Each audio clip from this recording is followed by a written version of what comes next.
Ilia want to offer like some big check. They say no, and for the same check he chose the gauge. That's why the fight it's not happening. But I'm ready to fight in June. At the end of the day, I was supposed to fight with Islam one day before, like the announcement of the white card, the fight schedule. Yeah.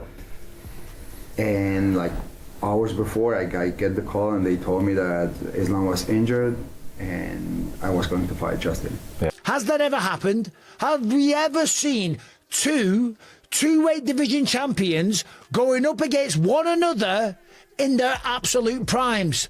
I don't think we have. Whether it's in their prime or old damaged goods, I don't think we've ever seen two weight division champions going up against each other. After Islam Makhachev's win over Ian Gary, the chances of the highly anticipated Islam versus Ilia Topuria are also almost dead now. Ilia has lost to Justin and is looking to make a comeback, while Islam is now creating a legacy at the welterweight division. Bro, we have to fight before Ramadan, 100%. Before Ramadan, okay, so you're shooting for January. Of course. January, end of the year, we have to fight. Maybe even the end of this year?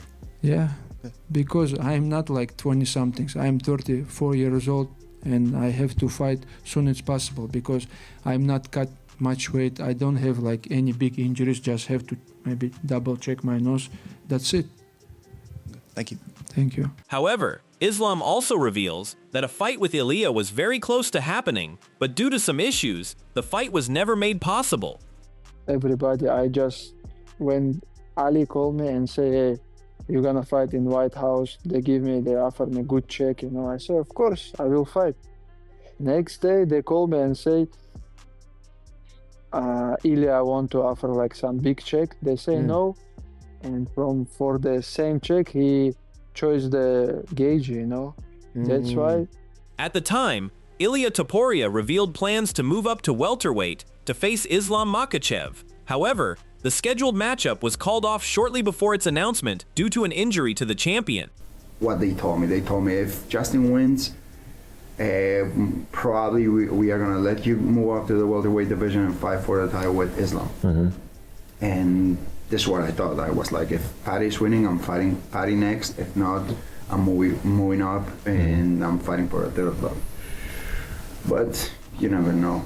At the end of the day, I was supposed to fight with Islam one day before, like the announcement of the white card, the fight schedule. Yeah. And like hours before, I get the call and they told me that Islam was injured and I was going to fight Justin. Yeah. Setting the record straight, Islam Makhachev clarified that he had previously given his approval to fight Ilia Topuria. Makhachev also noted that he disputes recent comments from Topuria, claiming that Makhachev was injured, asserting that these claims are untrue. For this fight also, I give my approval to fight in White House. It's long story why I'm not there, but I told beginning of the summer I want to fight. I call Ali, I call everybody, I want to fight. But it's not something I chose and I make, Well, what is the long story? Because Ali called me and say, hey, you want to fight White House with Ilia Topuria? I say yes, and I'm never asked. They offer me good money, and next day Ali say it's not happening. And I don't know. Just see what his manager said. He said we offer the fight, we ask some money, they don't give us. That's why we chose. Maybe Ali know all story, bro. He will tell you. But I never say no. Reflecting on missed opportunity, Khabib Nurmagomedov believed that Islam Makhachev versus Ilia Topuria could have been the biggest fight, and it could have been bigger than Alex Pereira versus John Jones fight. There's the John Jones and the Alex Pereira fight. Everyone keeps talking about that being the biggest fight. I heard Joe Rogan talking about it's the biggest fight you could possibly make. But then there's also people that say the Ilia Topuria and the Islam fight is the biggest fight you can make. I think right now, I think Topuria Islam can be biggest fight, not John Jones and Pereira. Still a big fight, but not the level. No, it's still big fight, but not on that level. No, not on that level. I don't think it's simple. Analyzing the stylistic matchup, Javier Mendez explains that a fight between Islam Makhachev and Ilia Topuria would have been a distinct matchup because they possess entirely different skill sets. It would have looked different because we would have fought him on the inside too. We would have looked to taking him down. We would have looked to expose his weaknesses, which there is some, which I won't mention because, we may have to fight him at some point later. So I'm not going to say anything other than it would have been a different fight. But I'm very confident in Islam beating anybody within the lightweight and the welterweight division. And so for me, it's one of those things that I definitely, seen something that I knew before. Everybody didn't know, but I did. Khabib knows. We knew what Islam could do, and Islam knows what he can do. And we obviously had the big advantage in height and weight on him. Despite the fight falling through between Islam and Ilia, Javier Mendez expresses that he is not disappointed at all. He views the situation through the lens of faith, stating it is in God's plans. Are you disappointed that this fight is now not going to happen between Islam and Ilia just for the fact that it was going to be such a big spectacle? Yeah, no, not at all. I'm not disappointed at all. It's in God's plans, we just go along with whatever God plans for us to do. And it just means that we move on forward. And let's face it, Islam Makhachev, he has plenty of challengers in the welterweight division. We didn't need Topuria for Islam to vault himself in another level. Weighing in on the matchup, Aaron Pico expressed that he believed the fight would have been great, though he personally feels Islam would have been too much for Topuria. I think that's going to be a great fight, but people really want to see that, and everybody has their own style, and it seems like his style is just doing what he did, and I think honestly I believe Islam is just a little too much for him, but I'm also a fan, so I would have loved to see that. And on the other hand, MMA community is waiting for Ilia's comeback, and Islam also describes Topuria as a good fighter who possesses strong striking, wrestling, and ground skills. He suggests that if Topuria can regain his focus, he has the potential to become a champion again. Because he's still young, bro, he have time, and I hope he will come back and show good performance, because I see Ilia is a good fighter, bro. He's he have good punch, he have good wrestling, good skills in the ground. But if he focus again, maybe he will be champion again. I don't know. Okay. Sharing his perspective on Ilia's performance, Joe Rogan also has something to say about his last fight. According to him, during the fight, Justin ate all of Ilia's pouches and tired him, resulting in Ilia's loss. The reality of Gaethje and Topuria is that Topuria is much smaller. Yeah. He's a much smaller person. Look, he's got death in his hands. Death. And a lot of people would have folded in that second round. But Gaethje is so durable. He's so and you can't make him quit. He's not going to quit. You might beat him. He's been beat before, but it's not because he doesn't believe in himself. And it's not because he can't endure. It's because he gets caught. Yeah. And you think about the way Ilia put it on him in that second round. He emptied the gas tank, and Gaethje was still there. And that's the problem. Meanwhile, Usman Nurmagomedov is also in the spotlight these days, and he is very likely to join UFC soon. Mendez clarifies that he has immense respect for Ilia Topuria and views him as the one fighter in that discussion who would pose the most significant test for Usman when he will join UFC. He matches up extremely well with every one of those guys. The guy that's going to be the toughest puzzle, in my opinion, is Topuria. He's going to be the toughest puzzle, but we'll get him solved too. But he's the toughest puzzle, and he's the one I would have the most respect going up against. Just me, my personal opinion. Khabib's opinion may be different. Other coaches that train Usman might have different, but my opinion is our toughest task that we have to work on is Ilia, and we would do it. I know we would do it, but he is definitely by far our toughest challenge. I feel. Mendez also highlighted that money talks and noted that Usman will need to weigh his options between the UFC and staying with, where there is potential for him to be the face of the organization. Shows more interest. He showed a little bit of interest in discussing about him. So maybe Dana realizes what a superstar he has in his hand, and maybe he comes out with the wallet. I don't know. This is one of those situations where it's Usman's decision. But all Ali could do is guide him and give him the right opportunities that are given to him. But all Usman's going to say yes or no. Habib too. At the end of the day, this is not a Habib decision. This is not my decision or anybody but Usman's decision. He decides where he wants to go. And so let's see. I don't know where he wants to go. I know one thing, money does talk. I think we all know that. We all know that. Money does talk. Responding to the growing talk of a fight with Ilia Topuria, Usman laughs off the idea, pointing to the obvious size difference between them. He jokes that Topuria would look tiny standing next to him, making it clear he sees himself as the naturally much bigger fighter. Can you imagine this guy? He's like this. He's here. It's like this for me, like this. I'm 184. He's one. On the other hand, Islam is breaking records after records and has already registered himself in the GOAT list. Islam Makhachev is the greatest UFC fighter of all time. Yes, he had a loss, but he has had a 17 consecutive win streak. He's holding a belt in the welterweight division and the lightweight division. He's defended his welterweight belt. 17 consecutive wins. Yes, there was a fluke knockout early in his career, but have you seen anybody bounce back like that? He beat Anderson Silva's record. Okay? Habib, he had undefeated record. He never got dropped, never bled, but he didn't hold 2 belts. Only in lightweight. Reactions to Islam's fight against Ian Gary have poured in from across the MMA world. Dana White was fuming over Ian Gary and said that Ian was lacking that killer instinct that was needed to beat Islam Makhachev. I felt like tonight was set up for the upset. I felt like the upset could happen tonight with so much on the line, all the records that Islam has, and he's going to break Anderson Silva's record. There's weight classes for a reason. Ian Gary is a big, rangy, strong guy who has great takedown defense. I mean, if you look at his takedown defense tonight against Islam, it was impressive. I felt like I think that Ian is a talented guy. If he had even an ounce of killer instinct in that 5th round, he had been beating him to the body. Islam's whole, I think, right side was beat up. His face was beat up. You don't come out and hug and shake hands in the fight. That shit drives me crazy when there's so much at stake. Meanwhile, Michael Bisping criticized Gary's stationary stance for exposing him to takedowns, stressing defense alone doesn't win fights. He pointed out that the bout secured Makhachev's record-breaking 17th consecutive win.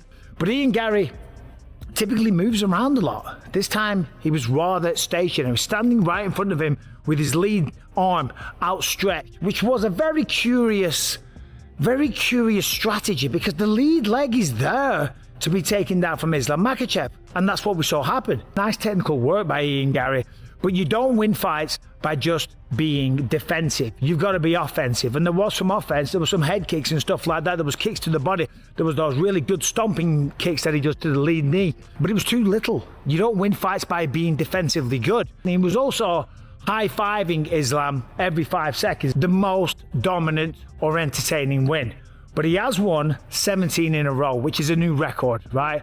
Daniel Cormier, however, thinks of Islam as one of the greatest in this sport. After Islam broke the record of Anderson Silva and surpassed him, he said, "There was a lot of pressure on him to go out there and win this fight. To think about Islamic winning 17 fights in a row, it's absolutely insane. When Anderson Silva won all those fights and defended the belt those times, and had won 16 fights in a row, no one ever thought that record would be broken." DC continues, "Tonight, Islam did that. You put this in historical terms, and you put this with some of the greatest sports feats we have ever seen in any sport across the board. It is about paying homage to a guy that continues to become and prove he's one of the all-time greats, if not the best fighter the UFC has ever had." Joining the praise, Demetrius Johnson hails Makhachev as an all-time great, praising his willingness to face larger opponents. He highlights Makhachev's tactical composure and superior ring generalship against Gary, capitalizing on every retreat and exchange to overcome physical disadvantages. I think Islam Makhachev is one of the GOATs in mixed martial arts. I think he's earned that spot. He's going up and fighting bigger guys, even though he is, 170. I don't think he gets as big as Ian Gary. He's probably not as big as Carlos Prates. He's nowhere hell as big as Michael Morales. Islam Makhachev looked absolutely amazing. He made adjustments. Like he said, Ian Gary was prepared for the grappling, and we saw that Ian Gary was prepared for the grappling. You saw when he did the single leg, but Islam Makhachev kept making adjustments, and Islam Makhachev played it smart, right? Like, he was outside the void waiting for Ian Gary to do something, and each time Ian Gary, you know, tried to exchange or trying to run away from him, he was able to capitalize. And I want to give a shout out to the cornerman of Khabib and Javier, that they said, we don't know how that round went. We don't want to go into the final round, you know, it being 2-2. So we need this round. Even though Islam Makhachev did get those takedowns, I love how they said, we're not gonna, you know, we don't know what the fuck the judges are scoring, so we need to win this round. So shout out to them as well. Oh, and also shout out to Herb Dean for stopping the fight with Edson Barboza. I think that was a good stoppage. You know, Herb Dean gets a lot of slack lately for the things he's doing. You know, he has the hardest job in the octagon, which is making sure he makes the right call, make sure nobody dies. But I love how he just stopped the fight with Edson Barboza, which I thought that was smart. Edson Barboza, congrats to him, absolutely amazing. Offering a more critical breakdown, Danny Segura thinks that Islam Makhachev secured a hard-fought decision over Ian Gary at UFC 330. However, the size disparity caused visible fatigue and stalemates, revealing his dominance and finishing ability are muted at 170 pounds. I knew this was going to be somewhat of a close fight. It wasn't going to be an easy fight for Makhachev, but in the end, I thought he was going to win, and I thought he was going to win by decision.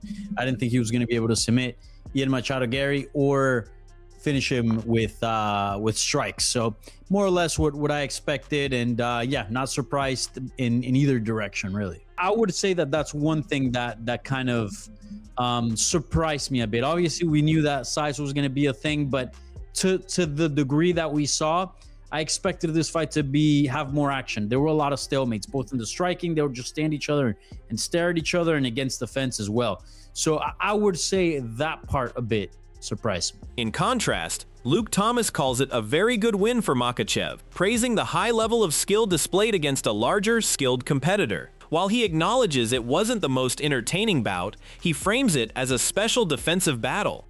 Right? My initial reaction. That is a very good win by Islam. A very good win. That's a very tough win that he had to get up against a very skilled competitor. But because he couldn't, this is one of the worries that we had. Gary's defense is going to be so strong that Islam's going to be just ahead of him, but not really able to advance the attack all that much. And that's basically what you got, right? That's basically what you got. And so I think people might undersell the value of this win. This win to me was not aesthetically pleasing, and it was not necessarily the height of interesting in all the ways that maybe it could have been for people this skilled, but as a defensive battle, and the level of skill that Islam had to show against a guy like this up a weight class, very, very special. Sean O'Malley offered a positive perspective on Gary's performance and thinks that Ian Gary did well and the fight was not that boring. He added that Ian Gary did a good job stopping Islam's takedowns. So that is not an L for Ian Gary. That rises Ian Gary's stock. Like Ian Gary just took the pound for pound champ, 5 rounds, and did more damage. I didn't think that fight was necessarily boring. There was a lot of control. But the reason it wasn't boring in a sense was because Ian Gary was doing such a good job wrestling and getting to his feet. And I don't know, maybe it's, as a casual, I guess, holding him up against the fence like that way, there was a lot of minutes went by with them up against the fence, and I could see how that's not very entertaining. I was just so engaged on what was gonna happen. But you know what, it's not as fun to watch. Conversely, the MMA guru labels the main event a snooze fest, criticizing Makhachev's stalling tactics and Gary's passive approach, while blaming fans for only caring about highlight moments. I'll give a less theatrical take on what I thought about this. Bullshit. Dog shit fight, but Ian Gary lost. And it really came, I really think he won round 4. Makhachev and this style of fight is very hard to beat. Landed the head kick in round 2. Nasty head kick. It's going viral. They got their 10-second clip from a 25-minute fight of a strike being landed. Whoa! Oh my God! It was great watching Ian get hurt in round 2. I was oh my God! He's actually gonna chin Ian. But then he just held him down for the rest of the round, and Stalled out the clock until the end of that round. He'd already done enough with a head kick to win it. No more excitement needed. While acknowledging some controversy, Wade Plemons characterizes the fight between Islam Makhachev and Ian Gary as a close, technical affair that relied heavily on grappling. Islam Makhachev has retained his welterweight championship over Ian Gary, and honestly, it was a close fight. It was a fight that has some controversy to it, a little bit, but not in the way that makes you say this is some kind of robbery, not in a way that makes you think, oh my goodness, Islam Makhachev shouldn't have won the fight. I'm going to say this right here, right now. Islam Makhachev won this fight. He won this fight, and honestly, to me, he won a close fight, and a fight that had moments of intrigue, but more so stalemating and strategizing and chess moves, which is always a bit of an issue when you're talking about a championship fight, a main event where people want to go home thinking they got their money's worth. Dan Hardy praised Ian Gary's preparation, specifically noting his effective takedown defense and his ability to win the shoulder battle to escape to the side. Well, I mean, first of all, I think Ian Gary was very well prepared. I think the time he'd spent working on his takedown defense and on his escape, getting himself out to the side, DC explained it very well. The winning of the shoulder battle to get himself to the side of Makhachev. That's where you get the weight off the leg that Makhachev's trying to keep a hold of. But, at the same time, it was almost like, this is going to work, so we're going to keep doing this. And Makhachev, of course, is going to keep adapting. So he started to cut the waist and pin his far side as well. And it was nice to watch them kind of trump each other as it went through. Makhachev gets a solid takedown. Ian Gary scrambles back to his feet. Makhachev scores a takedown. Ian Gary's able to scoot to the side and start to escape and cause a scramble. The whole thing was very good. I mean, ultimately, Aaron Bronstetter thinks of this fight as one of the defensive and high-level fights. He added that Ian had underperformed in this fight where he could have performed better. Yeah, this fight went pretty much exactly how I thought it was going to go. I thought, it seemed like a lot of people didn't like the fight, but personally, I thought it was a great fight. I thought that it was just really high-level problem solving. And it was, again, what I kind of expected it to be. Two guys that are very risk-averse, that are very good defensively and are very strategic fighters. I didn't think that any of them were going to do, really put themselves out there and take big risks to try to win the fight. Although I would argue maybe Ian Machado Gary should have done a little bit more of that in this fight. But it was kind of what I expected. They were going to make reads, and just the person who was more sharp that night was going to win. And I thought Islam had more advantages in this fight. Figured that him winning by decision was the most likely outcome, and that's how it transpired. With Islam winning at UFC 330, Ilia Topuria is sure to make his return to the cage, but the fight that every MMA fan wanted to witness is almost done and dusted, and the fans also know that they might never see this fight happening. So comment below to let us know of your opinion. Thanks for watching. Don't forget to like, share, and subscribe to the channel.